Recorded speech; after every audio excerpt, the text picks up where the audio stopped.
Et bon vendredi soir tout le monde, bon vendredi soir et bienvenue à un autre épisode de Santé sans censure. Je m'excuse, ma caméra est à la verticale ce soir parce que quand j'essaie de la mettre à l'horizontale, ça me tourne la tête en bas et j'ai pas trouvé pourquoi ni comment. C'est la première fois que ça fait ça. Il y a sûrement un changement d'organisation sur le logiciel de StreamYard, mais je n'arrive pas à le configurer autrement, donc ça va être comme ça pour ce soir. Alors ce soir, on est rendu au 15 décembre, il est donc temps de parler un peu du temps des fêtes. On va parler de moyens concrets, de trucs pour passer à travers la période des fêtes. Parce que si les fêtes, pour certains, c'est un temps de réjouissance, un temps agréable, on sait que ça peut aussi être un temps de l'année particulièrement fatigant, particulièrement éprouvant aussi au point de vue émotif parce que ça peut ramener toutes sortes de sujets à l'ordre du jour, ça peut ramener des souvenirs, de la mélancolie. Donc, on peut ressentir une espèce de vague à l'âme ou de solitude et également de la déprime en raison du temps de l'année où on n'a pas beaucoup de luminosité ou de l'anxiété parce qu'on a plein d'affaires à gérer. Alors, on va explorer un peu tous ces scénarios ensemble ce soir dans le cadre de ce nouvel épisode de Santé sans censure. Alors, comme vous le savez maintenant, Santé sans censure, c'est un webcast hebdomadaire où on parle de toutes sortes de sujets entourant la santé dans son sens le plus large, la santé globale, de manière critique, scientifique et évidemment sans censure. Mon nom est Chantal Dumas, je suis naturopathe agréée, formée en anthropologie médicale et je suis évidemment l'instigatrice et l'animatrice de ce webcast. Alors, temps des fêtes, pour certains, c'est un temps de l'année très occupé parce que peut-être qu'on travaille dans le temps des fêtes. Pour d'autres, ça va être un temps où on va avoir l'opportunité de se déposer, de prendre soin de soi, de peut-être passer du temps avec la famille immédiate ou la famille élargie. Il y a un peu toutes sortes de scénarios. Donc, évidemment, on va vivre ça chacun à sa manière. Ce que je remarque pour en discuter avec plusieurs personnes, c'est que les Noëls qu'on a connus, nous autres, notre génération, c'est très rare maintenant les gens qui ont l'opportunité de vivre ce genre de temps des fêtes. C'est comme si avec nos parents qui se sont pas mal divorcés, hein, on a eu la première génération de parents à se divorcer beaucoup. Et donc, il y en a d'autres qui n'ont pas divorcé, mais qui sont décédés. Et c'est comme si à notre génération, il n'y a plus d'endroits dédiés à la famille comme c'était le cas peut-être dans le domicile de nos parents. Alors, il y a certaines familles qui ont survécu au décès, donc des patriarches et des matriarches qui louent une salle. Il y en a qui ont un grand sous-sol ou un grand terrain, qui arrivent encore à faire des célébrations comme on les a connues.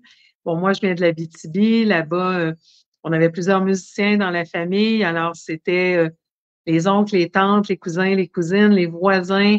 On se réunissait et ça jouait de la musique. Alors, nous, évidemment, on voulait la musique moderne.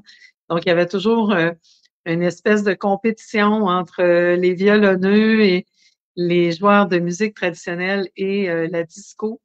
Et chacun en trouvait pour son compte en bout de ligne. Et puis, évidemment, il y avait beaucoup d'alcool.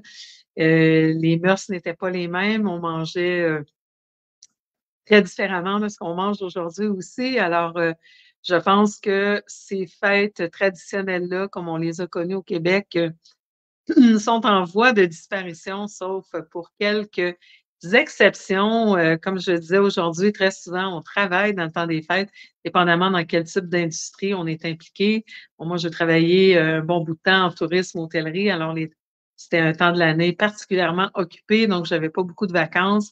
Et puis, quand j'ai eu mon fils, j'ai commencé à, évidemment, ressortir les traditions de Noël typiquement québécoise avec notre arbre de Noël et puis la petite crèche en dessous de l'arbre et puis la messe de minuit, tout ça. Donc, ça a été ça pendant un temps et donc depuis, maintenant 2 ans, ça se passe en République dominicaine pour moi, mais ça s'était déjà passé aussi comme ça. Donc, j'ai passé, à peu près un tiers de mes temps des fêtes de toute ma vie dans le sud.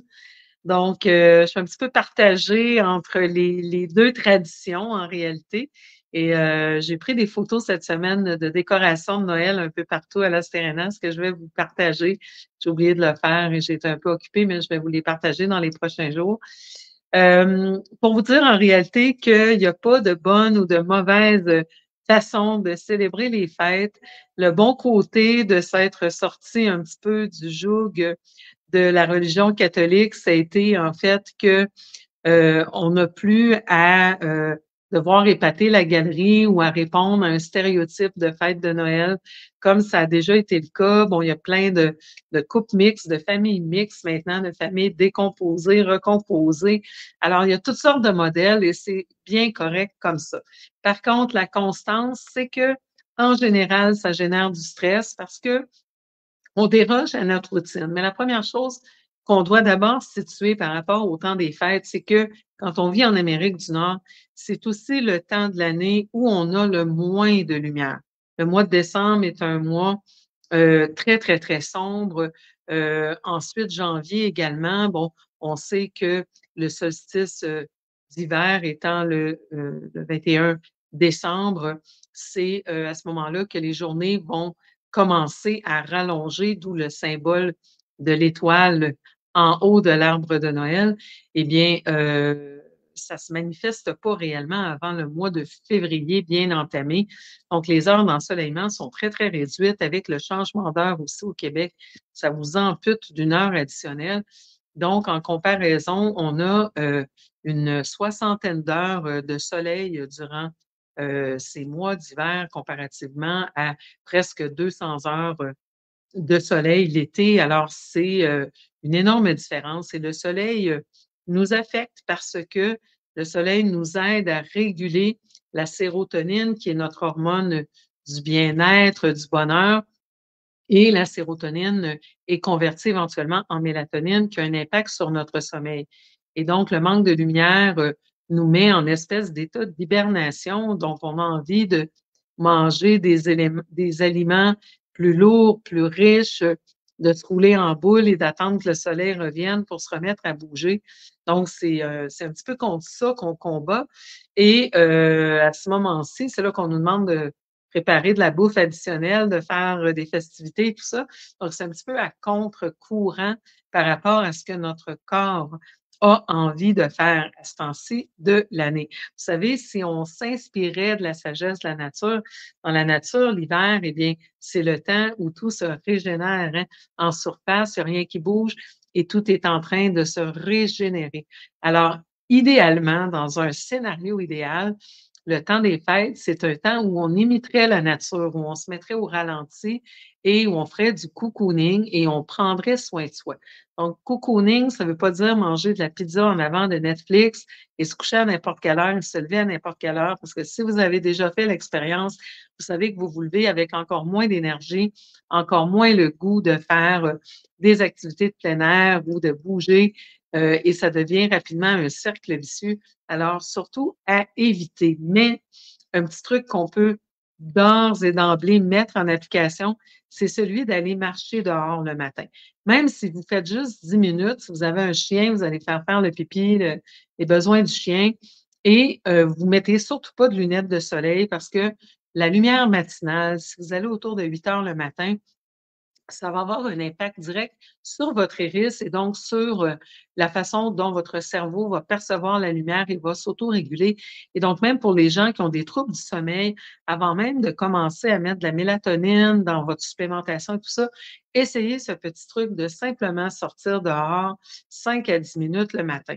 Dans le thème de la lumière aussi, ça peut être une très, très, très bonne idée, justement, de demander en cadeau, si vous n'avez pas déjà une lumière pour la luminothérapie. Vous savez, ces lumières qui, anciennement, on en voyait en vente dans les pharmacies. Ça avait l'air des gros miroirs à maquillage d'artistes. C'était très, très grand pour s'exposer donc à une intensité de lumière pour justement, favoriser notre humeur et limiter la dépression, associée au manque de lumière.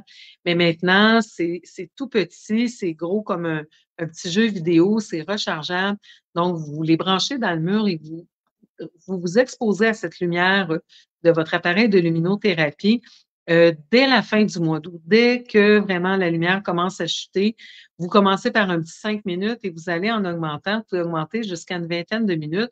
Donc le temps de prendre votre petit déjeuner à, en exposition à cette lumière qui doit, comporter 10 000 lux ou plus. C'est une unité de mesure là, de l'intensité, lumineuse. Donc vraiment déjà, avant même d'embarquer dans les 12 trucs que je vais vous partager, je voulais vous dire que c'est normal de manquer d'énergie à ce temps-ci. C'est normal de se sentir, non seulement plus fatigué, mais aussi comme, heu, avec une moins bonne énergie, émotionnelle. Donc c'est en lien avec le manque de lumière pour, beaucoup d'entre nous. Donc, on va regarder 12 trucs que je vous propose pour vous aider à passer à travers, cette période du temps des fêtes, peu importe que vous fêtiez, que vous soyez en groupe, que vous soyez en solo. Je vous ai mis aussi, pour les gens qui sont abonnés à mon infolettre, la dernière infolettre explorait beaucoup cette thématique. Je vous ai fait un blog, sur, l'odyssée du temps des fêtes, donc vous pouvez aussi trouver mon blog sur mon site web chantalannedumas.com pour ceux qui ne sont pas déjà abonnés à mon infolettre. Alors, premier truc, comme toute entreprise, on va commencer par se faire un plan. Ça, c'est l'erreur que la plupart des gens commettent, c'est qu'on arrive aux fêtes tellement fatigué, tellement exténué, hem, tellement stressé qu'on se laisse un petit peu porter par la vague et c'est là qu'on devient très vulnérable parce que là, on va recevoir des invitations. Ces enfants sont en congé, ils vont vouloir faire certaines activités. On peut dépasser nos limites en termes d'énergie, de manque de sommeil, mais nos limites aussi financières et c'est là qu'on va avoir des regrets après les fêtes. Donc, la première chose vraiment, vraiment à faire, avant de tomber dans le feu de l'action, c'est de prendre un temps d'ancrage. Alors, c'est vraiment la première chose que je vous propose, c'est de trouver un temps, pour vous retrouver seul avec vous-même. Donc, ça peut être un temps que vous allez passer au spa. Je vais aller aujourd'hui pour la première fois à un spa, qu'on a à Las Terrenas, qui est un hammam en réalité, où, on fait les frottages de peau, l'exfoliation avec, le savon noir et tout ça et ça m'a fait tellement de bien. Vous savez qu'on est rentré maintenant, depuis hier, depuis une couple de jours en Mercure rétrograde encore une fois. Donc, Mercure rétrograde, il y a souvent des problèmes de communication, des problèmes, d'électronique et tout ça. Alors, c'est un bon temps justement pour prendre une pause et rentrer à l'intérieur de soi et se déposer et aller voir qu'est-ce qui est là. Donc vraiment, on se prend un temps d'arrêt. Ça peut être du temps au spa, ça peut être tout simplement d'aller dans une bibliothèque et de, vous asseoir avec un beau calepin que vous aimez, dans lequel vous prenez vos notes régulièrement ou tout simplement un moment calme à la maison. Mais il faut vraiment que ça soit un temps dédié à ça pour, d'abord se déposer et je vous en parle souvent de la question de l'ancrage, mais c'est parce que c'est important, surtout dans ces temps de transformation et de chaos où on est tiré dans toutes les directions, où on ne sait plus qu'est-ce qui est vrai puis qu'est-ce qui est faux. Alors, ça devient encore plus important qu'à n'importe quel autre moment de se donner ces temps d'ancrage, où tout simplement on se dépose et on accueille ce qui est. Et la première chose à faire quand on fait ça, c'est de se demander comment on va. Tout simplement, comment je me sens? Comment je me sens? Et bon, moi, j'aime quand je le fais là, systématiquement, vous voyez, je vous en parle et je le fais systématiquement. Je mets ma main sur mon cœur parce que ça l'aide à me donner un point d'ancrage aussi pour sortir de ma tête. Parce que quand on prend le temps de se déposer, de se demander comment on va, oui, il va y avoir peut-être une réponse mentale qui va monter à la surface, mais on veut surtout la réponse dans notre cœur. On veut surtout la réponse qui vient de l'intérieur et qui va peut-être dire: «Je suis fatigué» ou qui va peut-être avoir une larme qui va monter, hein. Quand j'étais dans la MAM aujourd'hui, à un moment donné, elle m'a demandé si je voulais laver mes cheveux et c'était la première fois, c'était ma deuxième expérience de hammam, je n'avais fait une fois au Québec et là-bas, on n'avait pas touché à mes cheveux. Donc elle m'a demandé si je voulais laver mes cheveux. Je lui ai dit: «Bon, pourquoi pas?» Et puis elle me brossait les cheveux et pendant qu'elle me brossait les cheveux mouillés, ça a suscité beaucoup, beaucoup d'émotions en moi parce que c'était comme un moment qui me rappelait mon enfance, par exemple et donc il faut les accueillir, ces moments-là, même si sur le moment accueillir les moments, même si sur le moment, même si en cet instant, ça peut susciter des émotions qui peuvent être agréables ou désagréables ou inconfortables, mais c'est important de faire la place à ces émotions parce que vous savez que, quand on n'accueille pas ce qu'essaie de nous transmettre le corps, c'est notre inconscient et donc si on n'accueille pas ces émotions, c'est là qu'on développe des maladies, hein. C'est le corps, il y a 2 moyens de communiquer avec nous, à travers les rêves et à travers les inconforts, les maladies. Alors, plus on fait ces gestes conscients de prendre du temps pour soi, de s'accorder ces moments où on se dépose et on accueille ce qui est et où on se demande quand j'ai le temps de faire l'exercice au complet, parce que je me donne des moments réguliers pour le faire, je vais faire une espèce de scan intérieur pour visiter chacune des parties de mon corps et voir comment ça va, voir s'il y a des zones où il y a des tensions. Très souvent, les tensions, on va les mettre dans les trapèzes. Des fois, on les met dans nos mâchoires aussi, hein. C'est pour ça qu'il y a des gens qui font du bruxisme la nuit. Très souvent, c'est parce que on a beaucoup de tensions d'accumuler dans nos mâchoires. Des fois, c'est dans le bas du dos. Des fois, on a nos surrénales en dessous de nos dernières côtes, qui vont être comme un peu douloureuses, hein. C'est parce que nos surrénales, ce sont nos glandes d'adaptation au stress. Donc, des fois, on va sentir des tensions dans, la zone de nos glandes surrénales. Alors, c'est important de prendre ces moments pour s'accueillir et voir comment je me sens. Alors, une fois qu'on a vraiment pris soin de se déposer dans notre cœur et de voir comment on va, pour procéder à notre plan, déterminer nos 3 objectifs principaux. Parce que c'est beau de faire un plan, mais si on n'a pas arrimé le plan avec qu'est-ce qui se passe dans notre cœur, c'est qu'on va faire un plan mental.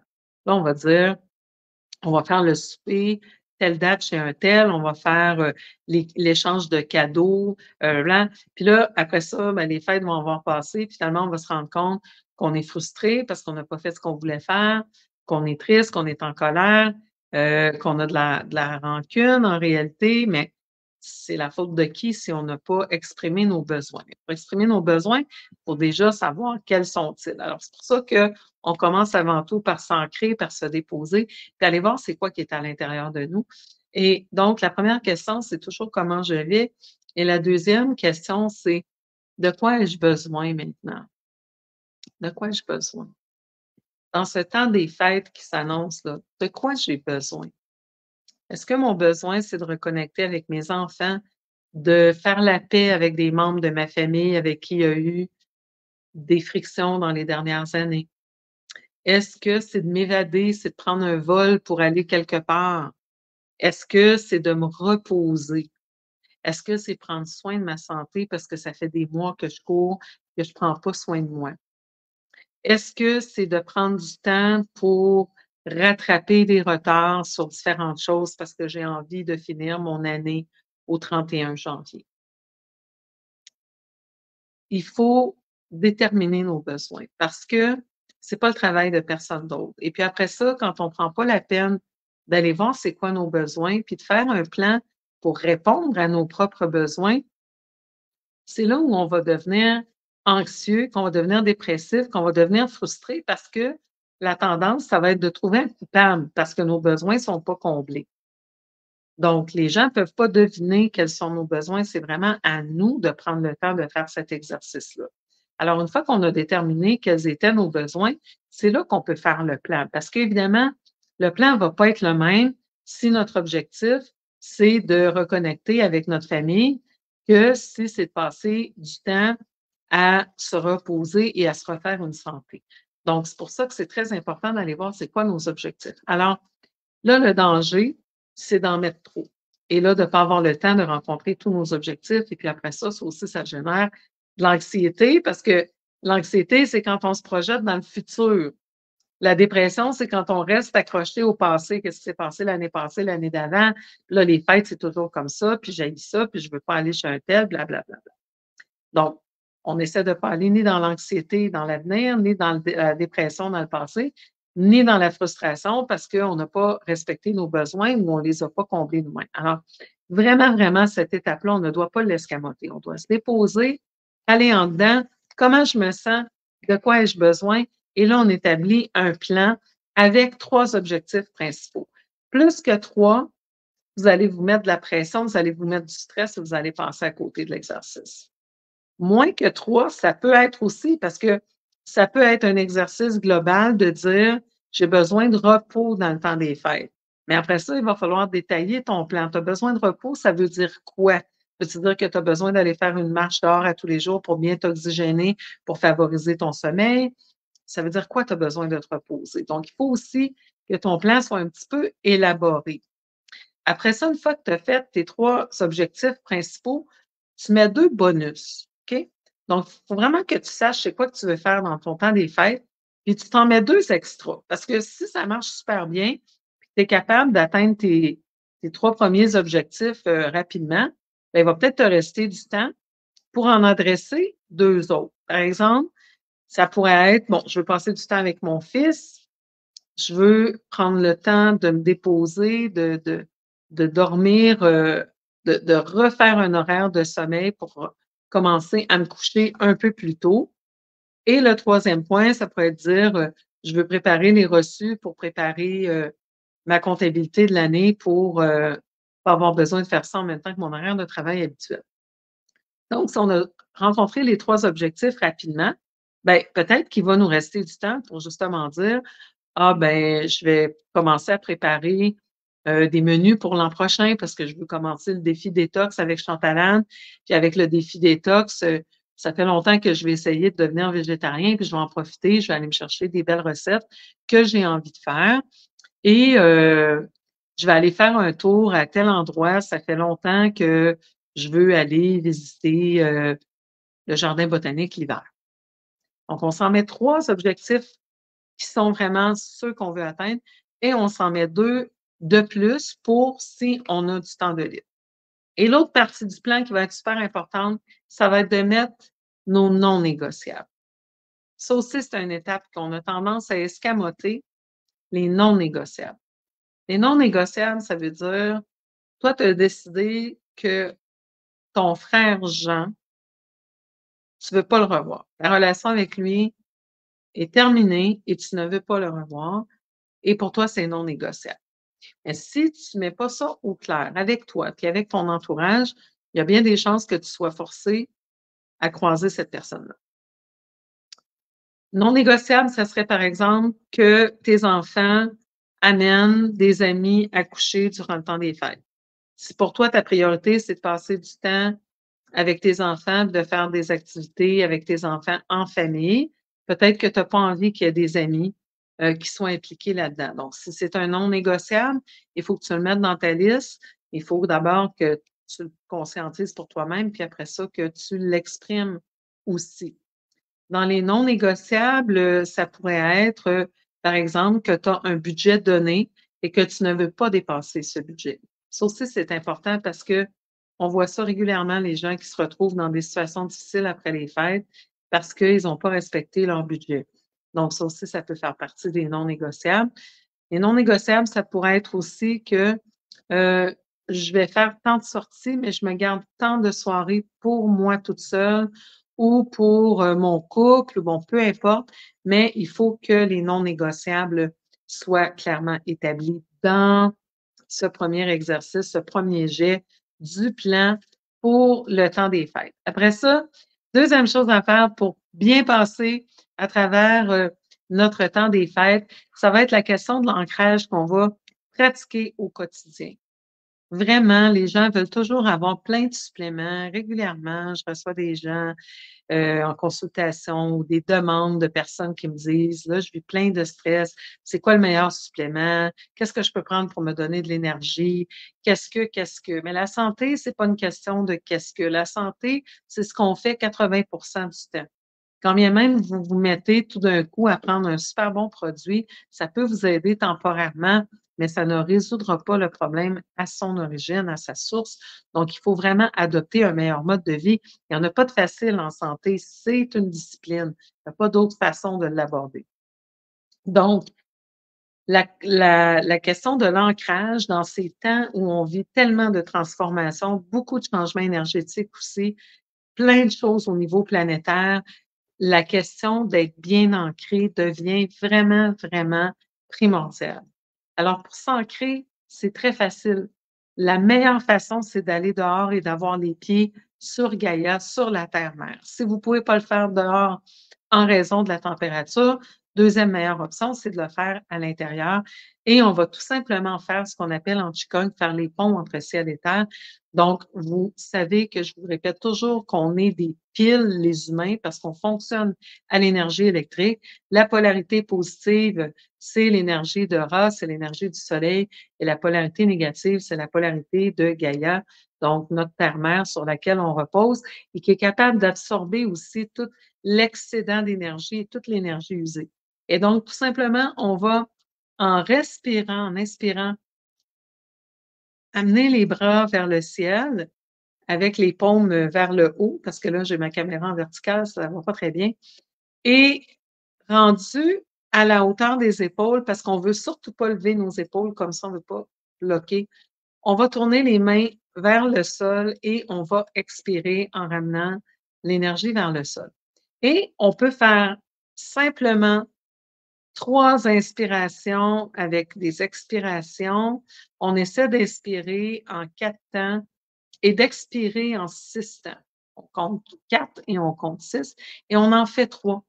Alors déjà de faire cet exercice le matin au réveil et de le refaire le soir au coucher, ça va vous donner un temps pour vous ancrer. Et si vous voulez, après l'ancrage, faire suivre de comment est-ce que je me sens ce matin? Wow, je suis dans la gratitude d'être encore en vie, d'avoir une autre journée devant moi pour dire aux gens que je les aime, pour faire des câlins, pour rayonner un petit peu plus de ma lumière. De quoi j'ai besoin aujourd'hui? Aujourd'hui, j'ai besoin de mouvement. J'ai besoin de décristalliser les vieilles énergies. J'ai besoin d'aller me faire frotter au spa. J'ai besoin de décristalliser, de nettoyer tout ça. Alors, on y va. Le soir, même chose. Avant de se coucher, on refait nos respirations, on s'ancre comme il faut. Ça ramène l'énergie qui est dans le mental, dans le petit vélo, là, ça la ramène dans le corps. Et en mettant la main sur notre cœur, on amène notre attention. Where attention goes, energy flows. Donc, on ramène notre énergie dans notre cœur. Ça favorise le fait de tomber endormi sans être dans notre charabia mental. Alors, la première chose, c'est vraiment, vraiment de travailler notre ancrage, tant pour faire notre plan que notre ancrage quotidien. Le deuxième exercice que j'aime rajouter, puis là, vous remarquez, là, ça prend 5 minutes le matin, 5 minutes le soir, même pas, pour faire cet exercice d'inspiration-expiration et de se demander comment on va et de quoi on a besoin. Le deuxième exercice, c'est la cohérence cardiaque. La cohérence cardiaque, il y a plusieurs applications sur YouTube gratuitement. Je vais vous en sortir une bientôt. Ça fait souvent que je fais des films de vagues et de bruits de mer pour vous sortir mon application de cohérence cardiaque. Mais en attendant, vous en avez gratuite sur YouTube. Et c'est tout simplement d'aller respirer. Même principe, vous faites des inspirations en 4 temps et des expirations en 6 temps. Et la cohérence cardiaque, ce que ça fait, c'est que ça va rééquilibrer la fréquence entre notre cœur et notre cerveau. Parce que vous savez qu'on est réellement électrique. On peut mesurer l'activité du cœur grâce à un électrocardiogramme et l'électricité du cerveau grâce à l'électroencéphalogramme. Et le champ électrique du cœur est 50 fois plus grand que le champ électrique du cerveau. C'est vous dire à quel point la connexion de cœur est importante pour nous, les humains. Dans les facteurs de longévité, c'est jamais le fait de bien s'alimenter, de faire de l'activité physique, etc., qui est le plus important. C'est toujours notre intégration sociale, donc nos relations avec les autres êtres humains. On est vraiment, vraiment des êtres sociaux. Donc, On fait nos exercices d'ancrage et ensuite on fait notre cohérence cardiaque ou l'inverse. On peut commencer par la cohérence cardiaque. La cohérence cardiaque, on met la petite application sur le téléphone. Personne n'a besoin de savoir ce qu'on fait. C'est gratuit. On peut faire ça n'importe où, n'importe quel temps. Et on inspire et on expire et on inspire et on expire pendant 5 minutes. Et la cohérence cardiaque, c'est recommandé de la faire 3 fois par jour pour avoir les bénéfices optimum. Alors, 10 minutes le matin et 10 minutes le soir, plus un petit 5 minutes dans le milieu de la journée pour faire vos exercices d'ancrage et de respiration. Et pourquoi c'est tellement important? C'est que la première chose qu'on fait quand on fait face à un stress, c'est qu'on bloque notre respiration. On ferme notre cage thoracique et donc ce que ça fait, c'est que ça envoie un signal d'alarme à notre cerveau qui dit: «Wow, il y a un tigre qui est en train de nous poursuivre» et donc ça met tout notre système, d'adrénaline, sécrété par nos surrénales en branle parce qu'on doit lutter ou prendre la fuite. Inversement, quand on expire en 6 temps, on expire plus longuement que le temps qu'on prend pour inspirer, ça l'envoie via le nerf vague le message à notre système que tout est calme, on est en état de sécurité et donc on peut se remettre à respirer et quand on respire, on a 2 branches de notre système nerveux, le sympathique et le parasympathique. Le sympathique, c'est celui qui permet la lutte ou la fuite et le parasympathique, c'est celui qui permet qu'on ait une digestion efficace, qu'on digère bien le Big Mac, qu'on ait une motilité intestinale, que nos cheveux poussent, que nos os se renouvellent. Toutes ces activités auxquelles on n'a pas besoin de réfléchir, c'est le parasympathique qui gère ça. Mais quand on est constamment stressé, notre système nerveux est toujours en mode sympathique activé et ce que ça fait, c'est que notre digestion va pas bien. Toutes les autres fonctions qui ne sont pas absolument nécessaires à notre survie en ce moment pour la lutte et la fuite sont mises au second plan et finalement, ce que ça va faire, c'est que ça va occasionner toutes sortes de dérèglements dans notre organisme au niveau de notre équilibre naturel qu'on appelle notre homéostasie. Donc, c'est vraiment, vraiment important que nos 2 branches de notre système nerveux soient bien coordonnées et tout ce qu'on a à faire pour ça, c'est de respirer correctement en faisant de la cohérence cardiaque. Alors imaginez, c'est 25 minutes de votre journée que ça va prendre pour faire, donc votre cohérence cardiaque et votre pont entre ciel et terre le matin, un autre 10 minutes le soir avant de vous coucher et un petit 5 minutes dans la journée. Et c'est vraiment magique, la cohérence cardiaque, c'est très simple, mais vous pouvez aller en apprendre davantage. Il y a des chercheurs comme Joe Dispenza qui ont passé une partie de leur vie à étudier ces phénomènes et par des moyens techniques très démontrables qu'on voit les bienfaits sur la santé lorsqu'on pratique régulièrement la cohérence cardiaque, sur la gestion du stress, sur l'humeur, etc., etc. Donc, ça vaut réellement la peine de découvrir ces exercices, mais surtout de les mettre en application. C'est comme n'importe quoi, comme je disais tantôt, c'est ce qu'on fait 80 du temps qui fait une différence dans notre vie. Donc, même si vous la faites peut-être pas tous les jours, votre cohérence cardiaque, mais plus vous allez la faire régulièrement, plus vous allez avoir des bienfaits intéressants. Dans le même ordre d'idée, vous savez que depuis le 11, on a débuté le défi 21 jours de gratitude. Donc, il y a une page Facebook qui s'appelle comme ça, défi 21 jours de gratitude. Et tout simplement, vous allez inscrire vos gratitudes. Vous en inscrivez 3 à tous les jours, soit sur le mur Facebook avec des photos. Ça rend le tout plus interactif, plus intéressant. Ou si vous ne voulez pas le faire en ligne, vous pouvez toujours le faire sur votre journal de gratitude. Vous vous procurez un beau journal qui vous plaît avec des crayons de couleur qui vous plaisent et vous inscrivez comme ça 3 gratitudes par jour. La gratitude a des bienfaits démontrés encore là pour gérer de la dépression légère à modérée. C'était comparé à des médicaments de synthèse très avantageusement. Donc, imaginez si vous pratiquez la gratitude, vous faites de l'ancrage, vous faites vos petits exercices de cohérence cardiaque et de pont entre ciel et terre, vous venez déjà de mettre plein, plein, plein de trucs en application qui vont absolument calmer votre stress et favoriser votre bien-être global. Alors, ça, c'est pour débuter. Je vous en propose quelques autres.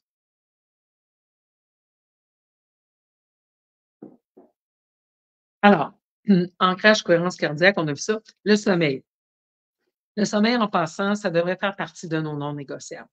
Depuis que les ordinateurs sont rentrés dans les maisons, les gens perdent de 2 à 3 heures de sommeil par jour. C'est quand même assez hallucinant. Donc, on est tous carencés en sommeil.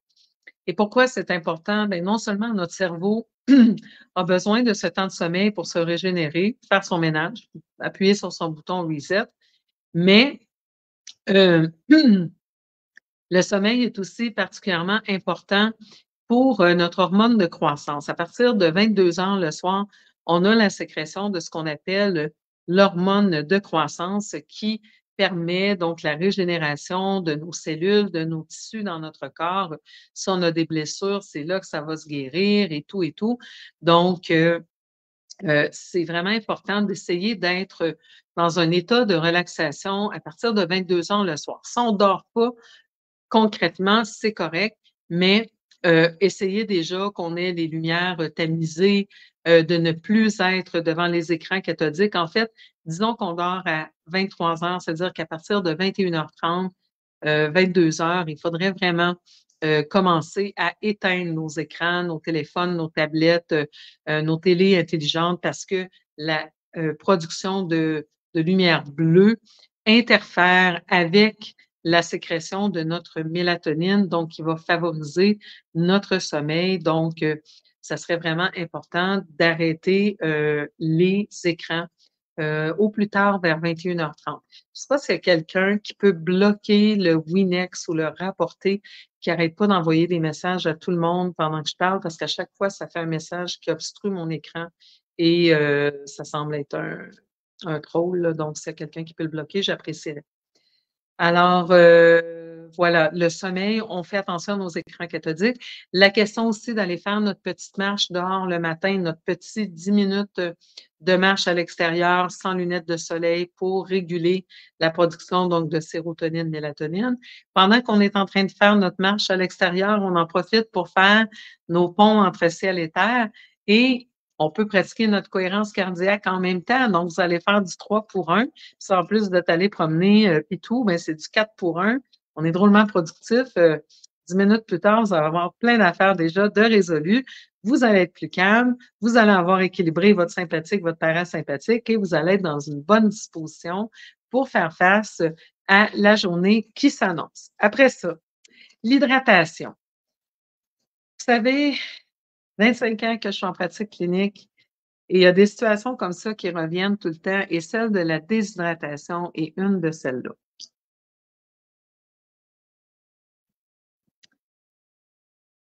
La plupart des Canadiens sont déshydratés. C'est culturel, c'est aussi le fait qu'il fait froid chez nous, donc évidemment, quand il fait chaud, c'est facile de boire et on est porté à le faire spontanément. Quand il fait froid, c'est moins évident. Donc une bonne façon de s'hydrater, c'est vraiment de préparer un pichet d'eau l'avance. Moi, je sais que si je le fais pas, c'est certain que je vais passer à côté, je vais pas m'hydrater suffisamment. J'avais une amie chez moi il y a quelques semaines et elle me dit: «Mais mon Dieu, je te vois jamais boire» parce que j'avais fait le ménage et j'avais rangé le fameux pichet et si je vois pas mon pichet d'eau, j'oublie tout simplement de boire. Donc, c'est très important de préparer un pichet d'eau et ce qu'on peut faire pour se donner le goût de boire, ben, c'est d'aromatiser notre pichet avec différentes choses. Ça peut, par exemple, être des tranches de concombre, ça peut être des tranches d'olive. L'hiver, je préfère des choses, des épices plus réchauffantes parce que si on met, mettons, le concombre, la limette ou heu, la menthe, par exemple, c'est délicieux, sauf que ça a un petit côté rafraîchissant, puis on a déjà froid. Donc, on peut y aller plus avec des épices plus réchauffantes, comme par exemple la cannelle, le clou de girofle, l'anis étoilé. Il y a rien qui nous empêche même, on pourrait prendre, une tasse d'eau chaude, comme si on allait faire une infusion, infuser nos épices et rajouter cette eau dans notre pichet d'eau. Donc, ça va ramener l'eau à température de la pièce, si on a, par exemple, un refroidisseur d'eau et on peut la boire chaude aussi, pourquoi pas? Bon, en médecine chinoise, on va essayer de prendre l'eau à température de la pièce parce que quand on la prend froide, notre corps dépense de l'énergie à la réchauffer et si elle est trop chaude, même affaire. Donc, c'est toujours préférable à température de la pièce, mais si c'est plus facile pour nous et plus réconfortant de la prendre chaude l'hiver, mon Dieu, on fait comme ça. L'idée, c'est qu'on essaie de boire vraiment minimalement 1,5 litres d'eau par jour. Je vous parle souvent de l'eau. L'eau, il faut aller vers une eau qui est le plus près possible de 100 parties par million, comme l'eau ESCA. Il y a l'eau Labrador qui est aussi acceptable. Sinon, vous regardez la quantité de parties par million de minéraux, c'est inscrit sur la bouteille. Si vous avez une eau filtrée, le meilleur filtre, ce serait d'ailleurs un très bon cadeau, très bonne idée de cadeau de Noël, c'est le filtre Berkey. Sinon, si vous avez un Brita, ça peut faire l'affaire, mais le Brita ne filtre pas les hormones et les médicaments. Ça prend l'option plus, là. Il y a différentes catégories de filtres Brita. Donc, ça prend une eau de bonne qualité et ça en prend au moins 1,5 litres par jour. Un des premiers signes de déshydratation, c'est la fatigue et l'autre, c'est le mal de tête. Donc, très souvent, on va aller chercher un acétaminophène ou on va chercher quelque chose pour remonter notre énergie, du sucre ou du café. Mais en réalité, c'est un signe de déshydratation que notre corps essaie de nous envoyer. Donc, très important aussi de boire suffisamment. Ça réduit l'inflammation dans notre corps, ça réduit le stress dans notre corps. Alors, une autre façon de passer à travers les fêtes. L'autre chose, c'est que si vous prenez un petit verre d'alcool pendant les fêtes, bien, plus vous êtes déshydraté, plus l'alcool va vous frapper fort et plus vous allez augmenter votre taux d'alcoolémie en réalité parce que la concentration d'alcool par litre de sang va être plus élevée. Alors, c'est une bonne idée que de boire beaucoup d'eau. Ça devrait d'ailleurs être une règle que pour chaque verre d'alcool que vous allez consommer, vous devez obligatoirement prendre un verre d'eau. Ça peut être un Perrier si vous êtes au restaurant, par exemple. Si je prends un verre de vin, moi, habituellement, je vais l'accompagner d'un Perrier. Alors, on peut alterner gorgée d'eau, gorgée de Perrier, et comme ça, on étire notre quantité d'alcool. L'autre chose, si on prend de l'alcool, on doit absolument prendre un complexe B sous la forme bioactive. Ça aussi, je vous en ai parlé souvent. Vous savez, parlant de vous parler souvent, les 31 capsules vidéo que j'ai faites durant le mois d'octobre sur la santé des seins se retrouvent sous le même titre sur ma chaîne YouTube. Ma chaîne, c'est Chantal Dumas. Et il y a tous ces points sur l'eau, sur les vitamines B, sur l'alcool. Donc, c'est de l'information que vous pouvez retrouver et aller plus loin parce que chacune des capsules durait à peu près une demi-heure. Je vais vous demander aussi, si vous êtes en train d'écouter mon live, de faire attention de ne pas m'envoyer trop de messages en même temps parce qu'à chaque fois, ça m'interrompt. C'est surtout que là, mon téléphone est à la verticale. Donc, c'est très, très dérangeant. Ça coupe tout devant moi. Donc, pour chaque verre d'alcool, on doit prendre un complexe B sous la forme bioactive. Alors là, vous allez me dire, ben là, tu encourages la consommation d'alcool. Non, je n'encourage pas la consommation d'alcool parce qu'on sait que dès qu'on consomme 2 verres d'alcool par semaine, on augmente notre risque de cancer du sein. Mais encore une fois, c'est ce qu'on fait 80 du temps qui compte. Alors, si vous buvez pratiquement pas du reste de l'année et que vous avez pris une coupe de verre d'alcool durant le temps des fêtes, que vous avez alterné ça avec de l'eau, que vous avez pris votre complexe B, ce n'est pas la fin du monde. Ce qui est la fin du monde, c'est quand on vit toujours sur le stress, que chaque chose qu'on consomme devient un agent de stress. Je vous garantis que ça va avoir pas mal plus d'effets négatifs dans votre corps que de prendre un petit verre de Porto durant un vin fromage ou de prendre un mojito sur le bord de la plage. OK? Donc, tant que ça reste occasionnel et tant qu'on s'hydrate correctement et qu'on prend suffisamment de vitamine B pour gérer l'alcool, ce n'est pas la fin du monde. L'hydratation, bon, les protéines. Alors, la deuxième carence que je rencontre le plus souvent en pratique, c'est la carence en protéines et ça, c'est vrai surtout pour les femmes.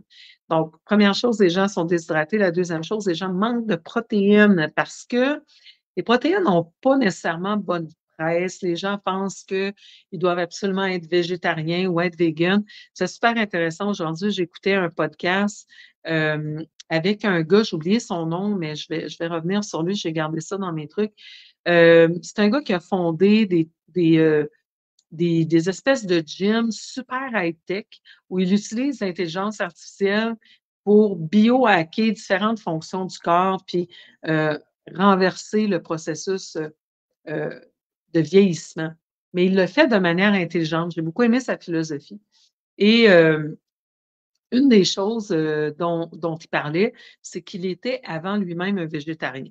Ce gars a pesé jusqu'à 300 livres dans sa vie, il était vraiment pas en santé et il est devenu une espèce de gourou de la médecine anti-âge et du biohacking, là, donc tous ces moyens d'optimiser notre santé.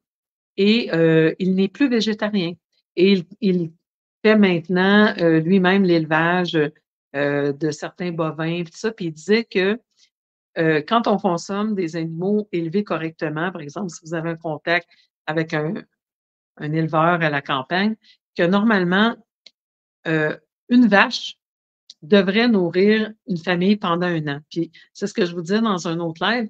Dans ma famille, c'est ce qu'on faisait. Mes parents, Heu, on avait un veau qui était réservé pour nous à l'automne. Les parents faisaient congeler, le boucher avait dépecé dans toutes sortes de pièces et c'était là-dessus qu'on vivait et c'était vrai pour, la plupart des voisins aussi qu'on avait.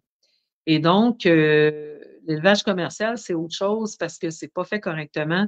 Mais, ce qu'il disait, c'est que si on parle de l'élevage qui est bien fait, en réalité, c'est moins nocif, non seulement pour l'environnement, mais il y a moins de tueries parce que c'est un animal par année que par rapport, aux végétariens et aux véganes parce qu'il y a beaucoup de petits animaux qui sont tués dans la transformation des produits et c'est que c'est pas toujours évident d'avoir suffisamment de protéines dans une diète végétarienne, encore pire végane, sans consommer un paquet de produits transformés. Donc, en réalité, la diète végétarienne n'est pas toujours une diète santé.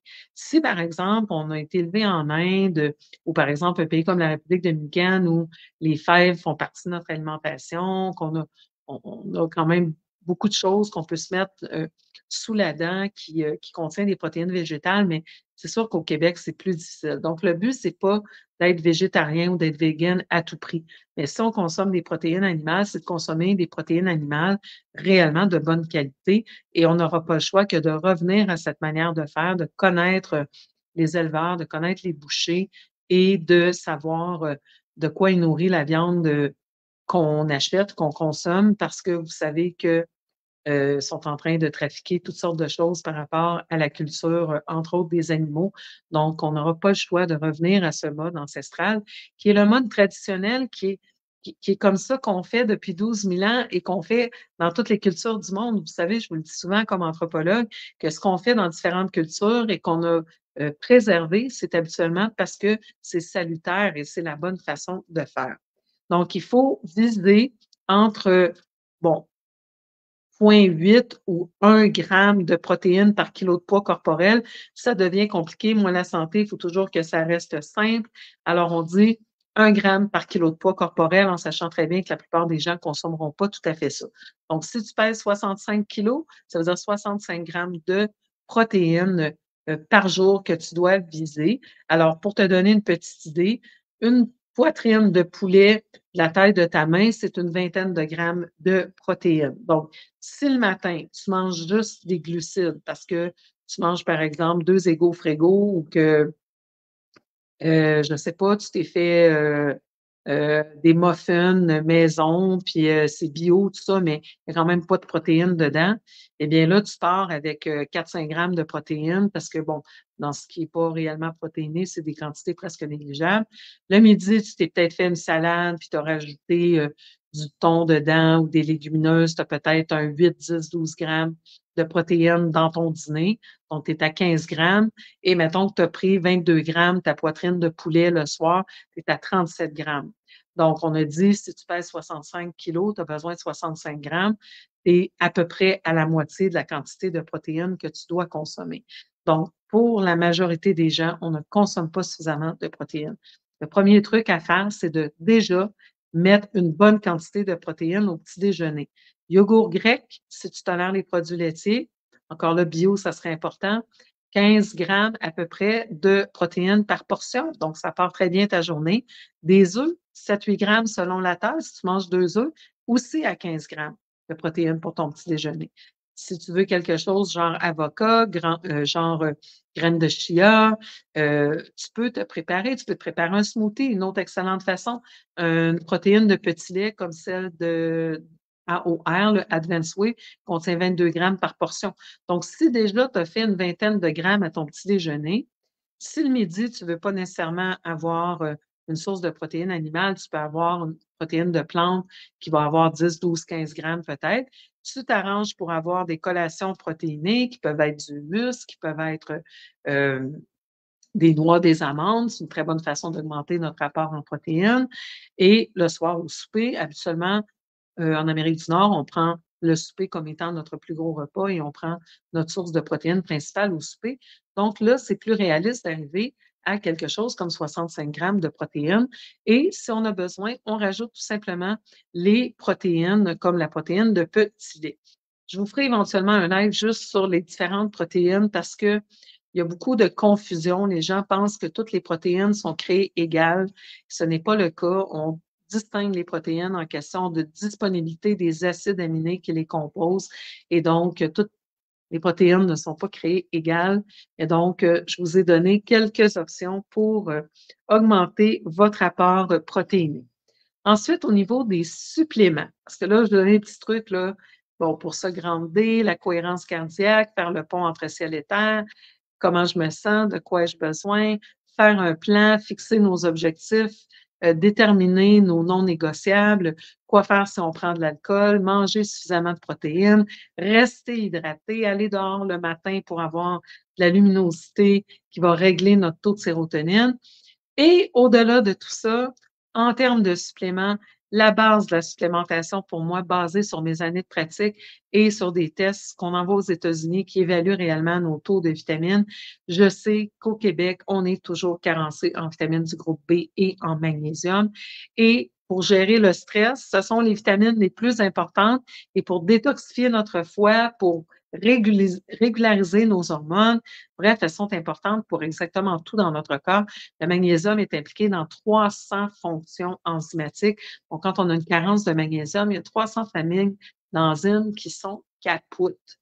Donc, carence à combler, absolument complexe B et magnésium.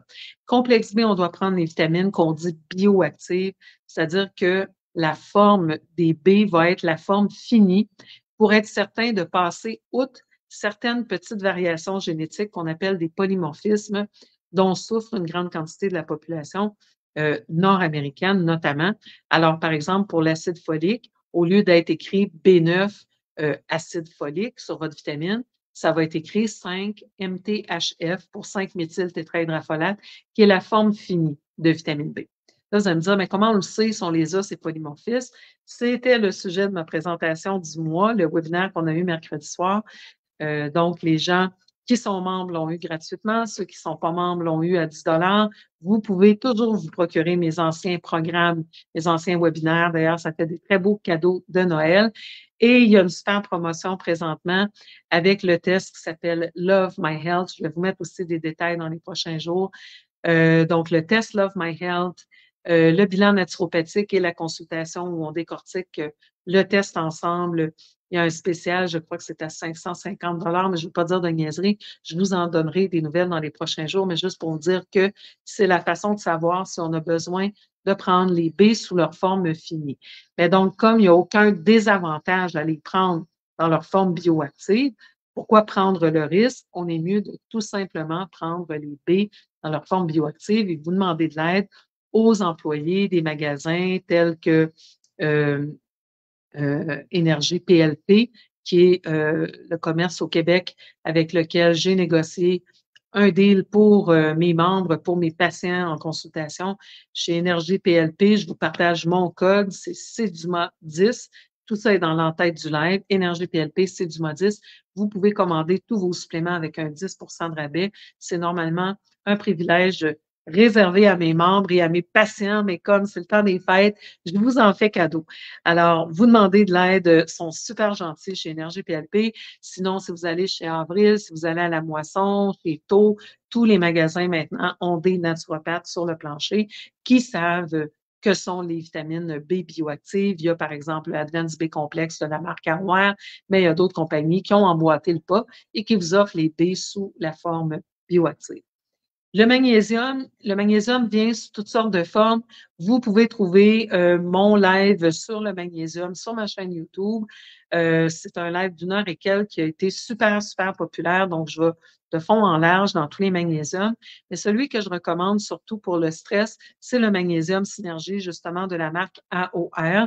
Mais si vous prenez une autre marque Idéalement, un glycinate ou un biglycinate de magnésium pour qu'il soit bien absorbé et qui ne déclenche pas de diarrhée, ça serait une bonne option. Il y en a un en liquide que j'aime beaucoup chez Genestra qui est intéressant aussi. Bref, un magnésium de bonne qualité sous la forme que vous préférez. Celui d'Aware contient différents euh, oligo-éléments qui vont aider à stabiliser le taux de sucre dedans, comme par exemple le zinc, contient de la vitamine B6 qui aide à fabriquer les neurotransmetteurs calmants comme le GABA et la glycine, qui est un précurseur du GABA, justement. Donc, je l'aime beaucoup. Et puis, il contient aussi, bon, que la glycine, c'est bon pour calmer, ça rentre dans la production du GABA, mais c'est bon aussi pour détoxifier notre foie et la taurine aussi. Et ils ont rajouté dans le magnésium synergie. Donc, c'est un produit de magnésium que j'aime beaucoup. Il est en poudre. On le met soit dans notre bouteille d'eau dans la journée ou ça peut être dans une tasse d'eau chaude le soir avant de se coucher parce que ça a un effet calmant qui est très, très, très intéressant, qui favorise le sommeil. Donc, c'est particulièrement intéressant à ce temps-ci de l'année.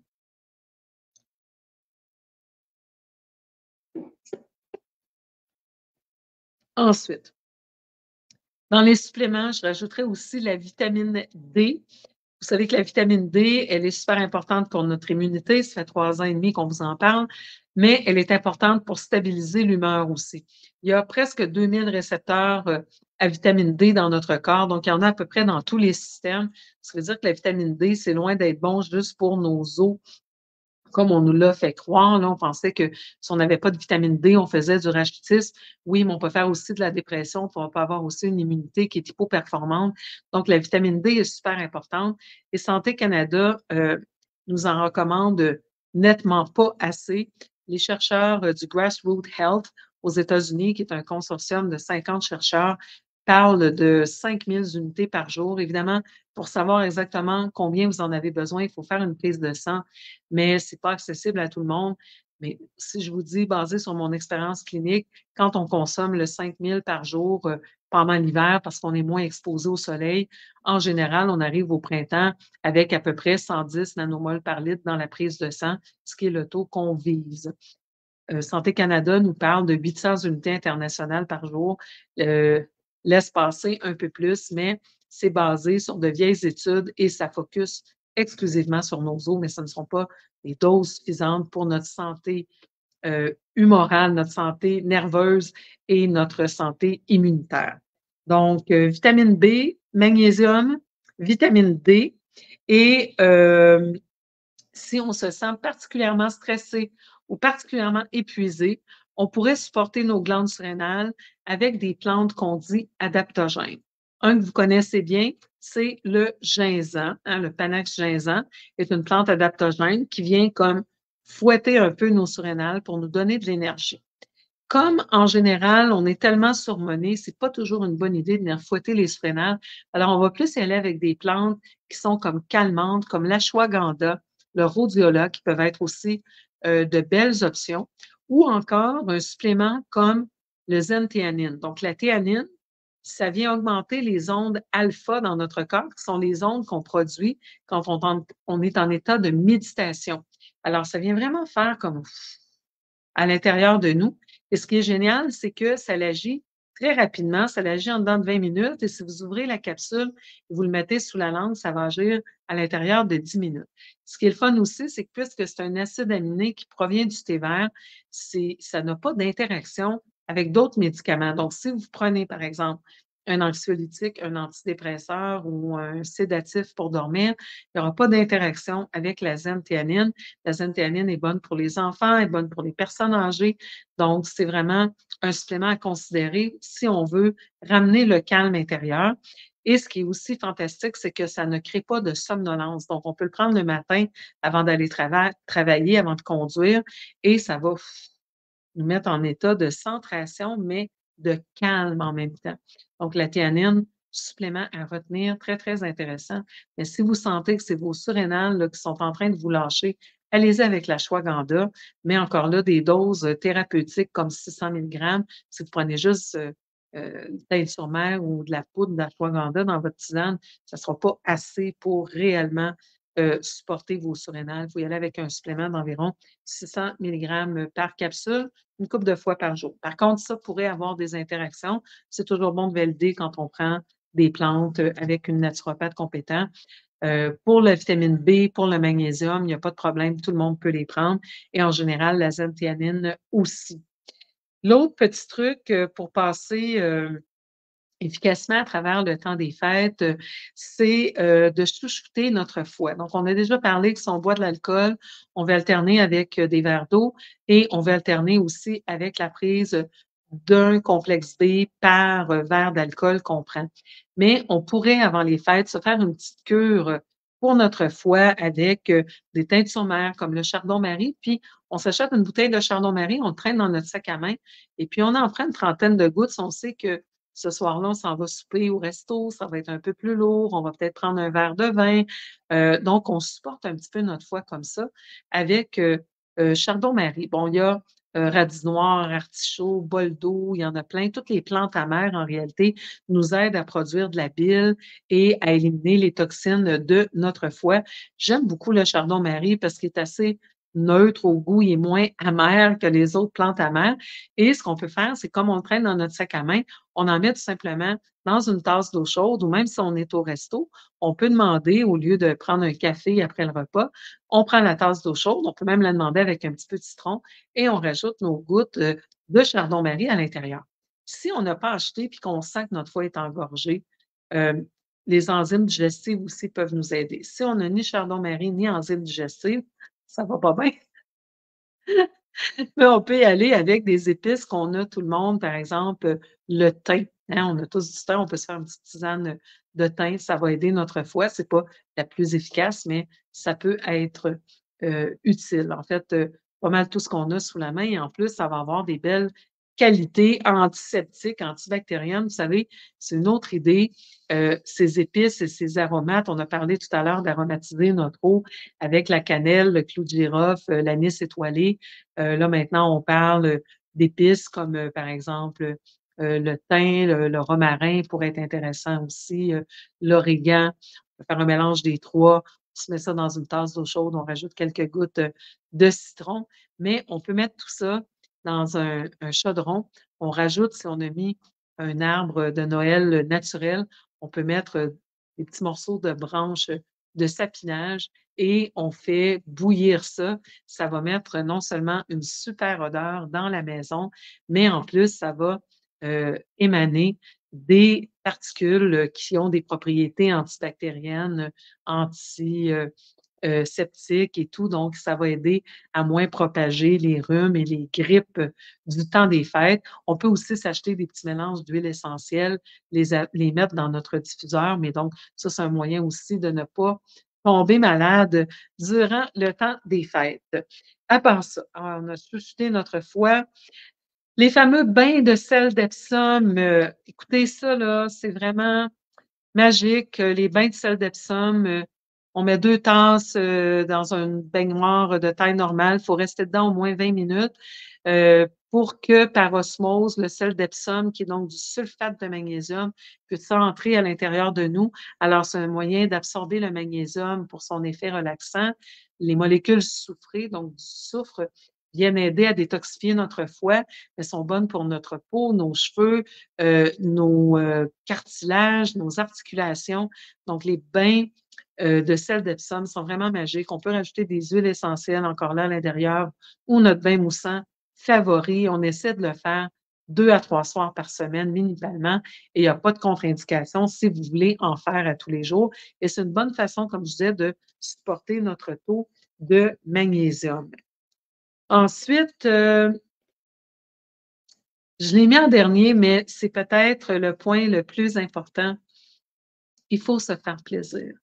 Pourquoi des fois on passe un mauvais temps des fêtes? C'est que on a voulu faire plaisir à tout le monde, on a voulu prendre soin de tout le monde et on s'est complètement oublié dans le processus. Alors que, vous le savez, quand on est, par exemple, dans une urgence en avion, on doit mettre, le masque, d'oxygène sur nous en premier lieu avant de le mettre sur le bébé parce que On ne peut pas donner ce qu'on n'a pas dans la vie. Donc, si on ne respecte pas nos limites, par exemple, en termes de fatigue, en termes de finances, en termes de ce qu'on a envie de donner, du temps qu'on a envie de passer avec les autres, de l'heure à laquelle on va se coucher.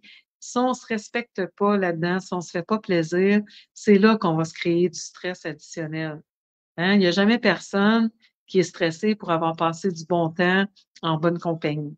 Alors, ce qui nous stresse, c'est lorsqu'on dépasse nos limites et qu'on n'agit pas en fonction de nos besoins. C'est pour ça qu'on a débuté avec prendre le temps de se déposer, de se demander de quoi on a besoin et de se faire un plan par rapport à ça. Mais ce plan-là, il doit se faire dans le plaisir. La notion de plaisir, il faut la remettre au cœur de notre agenda. On a mis beaucoup l'accent sur la productivité en Amérique du Nord depuis la révolution industrielle. Mais là, il est temps qu'on remette la notion de plaisir, de connexion, de cœur au, au cœur justement de la chose et se faire plaisir dans le processus parce que, tu sais, les choses ont tellement pas besoin d'être compliquées dans la vie. Les meilleurs moments, si vous allez dans votre boîte à souvenirs, là, les meilleurs moments qu'on a passés dans notre vie en général, c'était pas parce qu'on avait fait un voyage en France pour aller voir la Tour Eiffel avec notre amoureux, tu sais. Ça, c'est plein de stéréotypes, mais souvent, les meilleurs moments qu'on a passés, là, c'était super simple. C'était une journée de camping avec nos enfants. C'était une soirée où on a joué des jeux de société avec les voisins pendant qu'on manquait d'électricité, puis on a fait ça au fanal, puis on s'était amusé. Nos meilleurs souvenirs, en général, sont simples. Alors, c'est ça qu'il faut remettre au cœur de notre vie. Il faut remettre le plaisir au cœur de nos vies. Donc, faire les choses parce qu'on a envie de les faire, puis reconnecter avec les gens.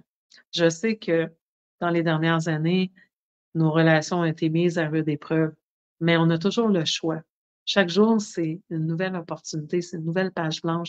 On a le choix de réparer ces relations-là, si c'est réparable et si ça se fait dans le plaisir. Ça aussi, ça doit être notre guide intérieur. Quand on dit: «De quoi j'ai besoin?» là, OK, mais est-ce que ça me fait plaisir? Hein? Si j'ai besoin de dormir, est-ce que je suis contente d'aller dormir? Ou je vais aller dormir, puis là, je vais être là à me dire: «J'ai pas fait ça, j'ai pas fait ça, il faut que j'appelle un tel, faut» non, remettre la notion de plaisir. Vous savez, pendant longtemps, heu, j'ai donné des ateliers en présentiel, pas juste en ligne et à un moment donné, j'étais formatrice pour le Réseau québécois d'action pour la santé des femmes et on avait un programme sur la ménopause et je formais les formatrices des centres de femmes et un des ateliers que je donnais, c'était sur le plaisir et à chaque fois que j'ai donné cet atelier, il y avait des femmes qui se mettaient à pleurer parce qu'elles ne savaient pas nommer qu'est-ce qui leur faisait plaisir. Ça faisait tellement longtemps qu'elles s'oubliaient qu'elles ne savaient plus qu'est-ce qui leur faisait plaisir. J'étais des fois obligée de dire: «Mais quand tu étais jeune, c'est quoi qui te faisait plaisir? Ah, j'aimais aller me promener à vélo». C'est quand la dernière fois que tu es allée à vélo? Donc il faut retrouver la notion de plaisir. Puis aussi encore là, je ne sais pas si c'est parce qu'on est des femmes, si c'est notre héritage judéo-chrétien, mais on a souvent la tendance à s'attendre à ce que les autres vont s'occuper de notre plaisir. J'aime beaucoup, l'expression de Samuel Grenier qui, ne boudez pas votre plaisir, tu sais? Et c'est tellement important pour plein de raisons dans lesquelles je ne vais pas rentrer en détail ce soir. Je pourrais le faire dans un live avec lui, ça serait cool. Mais hem, évidemment, quand on est, dans un état de plaisir, ça l'amène de la gratitude, ça l'élève nos fréquences. La gratitude est la fréquence, la deuxième la plus élevée après l'amour. Ça fait qu'on va sécréter des endorphines qui ont un effet anesthésiant, euphorisant, super positif pour notre santé. Donc la notion de plaisir est extrêmement importante, mais on a comme remis ça aux autres, hein. On a comme acheté ce concept que nous, les femmes, on doit s'occuper de tout le monde. On s'occupe, on fait souper, on fait les devoirs, on donne les bains, on couche tout le monde, puis après ça, on est exténué. On n'a surtout pas envie de se demander de quoi on a besoin en ce moment. Et là, après ça, ben, on accumule une espèce de frustration ou de ressentiment quand notre chum prend, lui, du temps pour aller jouer au hockey avec ses chums ou pour jouer à des jeux vidéo, parce que les hommes ont moins de difficultés à s'occuper de leur plaisir que nous, les femmes. Alors, très souvent, on s'attend à ce que les autres vont s'occuper de notre plaisir, mais ce qui est encore plus problématique, c'est qu'on ne le communique pas. On leur dit pas de quoi on a besoin. pour avoir du plaisir ou pour éprouver du plaisir. Donc la notion de plaisir est importante et de s'autonomiser aussi par rapport à ça.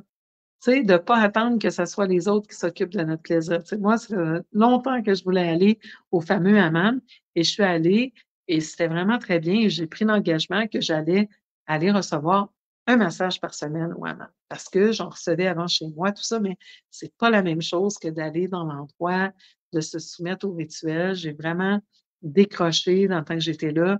J'avais fait une chute cette semaine et j'étais restée avec l'épaule un peu coincée. Ça m'a remis l'épaule en place. Ça a été vraiment, vraiment magique. Donc, j'ai pas attendu que personne me l'offre. J'ai fait comme une grande. Je suis allée ce matin en allant prendre mon cappuccino. J'ai pris mon rendez-vous et je suis retournée, expérimenter le hammam et recevoir un massage cet après-midi. Et vous savez, j'en ai parlé, dans un autre live, par rapport à l'estime de nous-mêmes et je disais: «Il y a pas de formule magique, là. C'est vraiment en prenant soin de nos propres besoins qu'on augmente l'amour de nous-mêmes. On augmente notre estime de nous-mêmes et l'estime de nous-mêmes fait qu'on a davantage d'amour de nous-mêmes et fait qu'on va prendre de plus en plus soin de nos besoins. Et ça, c'est la condition sine qua non, non seulement pour notre santé physique, mais pour notre bien-être émotionnel. On ne peut pas donner ce qu'on n'a pas. Donc, vous allez essayer de prendre soin de tout le monde dans le temps des fêtes, puis vous allez être exténué, vous allez être frustré, vous allez être stressé, vous allez peut-être vivre de la rancœur ou de la mélancolie ou peu importe, parce que vous n'avez pas pris le temps de prendre soin de vos besoins. Donc, comme j'ai dit, je l'ai mis à la fin, mais en même temps, on a commencé par se déposer puis se demander ce dont on avait besoin. Donc, on a fait un petit peu le tour de la boucle.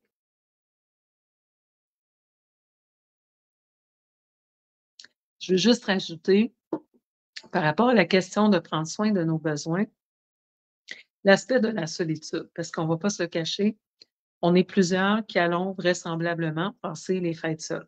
J'ai toujours pas de nouvelles de mon fils, alors je ne sais pas si mon fils va venir. Si vous avez pris mon live d'hier soir, vous savez que j'ai pas de passeport temporairement parce que pour renouveler mon passeport, j'ai dû laisser mon passeport à l'ambassade canadienne hier à Santo Domingo, ce qui est anxiogène pour moi. Je travaille là-dessus. Mais donc, probablement que je vais passer les fêtes seule, à moins que, Joanne et Marc décident de s'en venir, à Las Terrenas, ce qui serait assez étonnant parce qu'ils ont leur famille à Cabarete en ce moment, à moins que quelqu'un d'autre décide de me faire une belle surprise et d'atterrir, mais à Noël, je serai seule. Le 31 janvier arrive, Valérie, David et Valérie, Sébastien, pardon, pas David, et les enfants pour presque 2 semaines. Donc, il y aura des gens qui seront là le 31, mais en principe, à Noël, j'ai pas de plan. Alors, le plan, ça va être de prendre soin de moi, de me préparer un rituel beauté, de vraiment faire les choses de manière déposée, de faire une belle remise en énergie de mon appartement pour rentrer là-dedans au 31 décembre, au 1er janvier. Donc, moi, ça va être ça que je vais faire. Ça va être vraiment du temps de cocooning, de prendre soin de moi et d'essayer de terminer mon site web avant la fin de l'année. Et ça me fait plaisir de le faire parce que je vais être contente quand ça va être fait. Donc, oui, c'est du travail, mais c'est une façon de me faire plaisir. Donc, il faut vraiment chercher, si on est seul, qu'est-ce qu'on peut faire pour se faire plaisir? Alors, ça peut être, par exemple, des présentations aux grands explorateurs. Ça, c'est vraiment, quelque chose personnellement que j'adorais faire. Je faisais des soirées films d'un pays avec resto du pays en question. Donc, s'il y en a dans le temps des fêtes dans votre région, sinon vous regardez dans les autres régions, ça peut être ça. Peut-être un spectacle, qui n'est pas cela. Ça peut être, vous préparer un playlist, de films de Noël que vous aimez ou tout simplement de films que vous aimez si vous voulez pas entendre parler du temps des fêtes. Ça peut être aussi des playlists de musique. Ça peut être, prendre du temps pour, faire des activités que vous n'avez pas fait depuis longtemps, par exemple, colorier des mandalas, hein? Des choses, qui font plus, travailler notre côté créatif, justement préparer des belles recettes pour débuter le défi détox, le 3 janvier, du bon pied, déjà préparé, avoir des petits plats que vous avez fait congeler, avoir pris du temps pour cuisiner avec de la musique que vous aimez. Peut-être avoir invité des amis. Dans le groupe des belles rencontres du dimanche soir, on est plus de 300 personnes. Invitez des gens qui sont dans votre coin à venir cuisiner avec vous. Faites-vous quelque chose, un petit souper ou préparez des plats pour le début de l'année. Heu, Mettez votre créativité à l'œuvre, puis surtout sortez de votre zone de confort. Sortez de votre zone de confort. C'est pas parce que des gens qui sont sortis de notre vie ou que certaines personnes nous ont mis à l'écart que ça enlève quelque chose à notre valeur intrinsèque. La vie, c'est comme ça. On va pas finir à la ligne d'arrivée avec tout le monde avec qui on était à la ligne de départ. À un moment donné, on n'est juste plus sur la même fréquence énergétique et le bout de chemin qu'on avait à faire avec cette personne-là est arrivé à l'échéance. Mais notre trajectoire continue et il y a plein de belles nouvelles personnes qu'on peut rencontrer. Mais ces gens-là ne savent pas non plus nos besoins, ne savent pas qu'on est seul au fait, ne savent pas qu'on a peut-être envie d'avoir de la compagnie. Donc, c'est à nous vraiment de sortir de notre zone de confort, de s'occuper de nos besoins en les communiquant aussi, si c'est ça qui nous fait plaisir, hein, parce que la notion de plaisir doit vraiment être au cœur de tout ça. Si ça vous fait plaisir d'être seul, vous restez seul. Il n'y a pas d'obligation d'avoir des gens, mais si on se sent esseulé parce que c'est des fêtes et qu'on est seul, ben, c'est notre responsabilité de dire aux gens, il y a plein de gens qui sont rentrés dans le groupe des belles rencontres du dimanche soir qui me disent: «Oui, mais il y a personne qui m'a contacté». C'est la responsabilité de personne de te contacter. C'est ta responsabilité de dire: «Moi, j'habite dans telle région, j'aimerais ça faire une activité telle journée. Qui d'autre?» Tu proposes un resto, tu proposes un café, tu proposes un potluck chez toi, tu proposes des jeux de société, peu importe. Mais tu sors de ta zone de confort pour aller rencontrer d'autres belles personnes qui vibrent à ta nouvelle fréquence.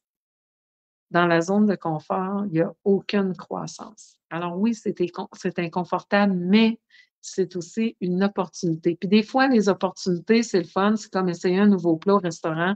Des fois, on tombe bien, puis des fois, on regrette de ne pas avoir pris ce qu'on prend d'habitude, mais c'est pas grave, c'est juste un repas. Demain, on essaiera autre chose. Donc, ça fait juste partie de notre croissance d'avoir des expériences plus et des fois moins positives aussi. Mais la meilleure façon de passer à travers les fêtes, c'est de se ramener à soi, de faire sûr qu'on est aligné avec nos besoins, que nos gestes, que nos paroles, que nos choix, d'accepter d'aller à une soirée, d'accepter que les amis des enfants viennent à la maison, d'accepter d'aller chercher quelqu'un, peu importe, il faut être en alignement. Et pour être en alignement, il faut se déposer, prendre le temps d'accueillir. Et après ça, bien oui, on prend soin du corps physique avec les vitamines, les bons repas, l'hydratation, les protéines et tout ça, mais tout part de soi. Alors, si on veut passer des belles fêtes, il faut prendre soin de soi-même. Et puis, je vais être là, il va y avoir plein d'activités, plein de choses durant le temps des fêtes. Samuel est supposé de faire quelque chose le 26 aussi. On va s'assurer de se donner des temps entre nous parce qu'on le sait, ça c'est pas facile pour personne ces temps-ci. Si c'est pas la solitude, c'est les moyens financiers, c'est, le fait qu'on est, dans des pays étrangers, on a tous nos trucs à porter, mais quand on les porte ensemble, ça allège, le fardeau.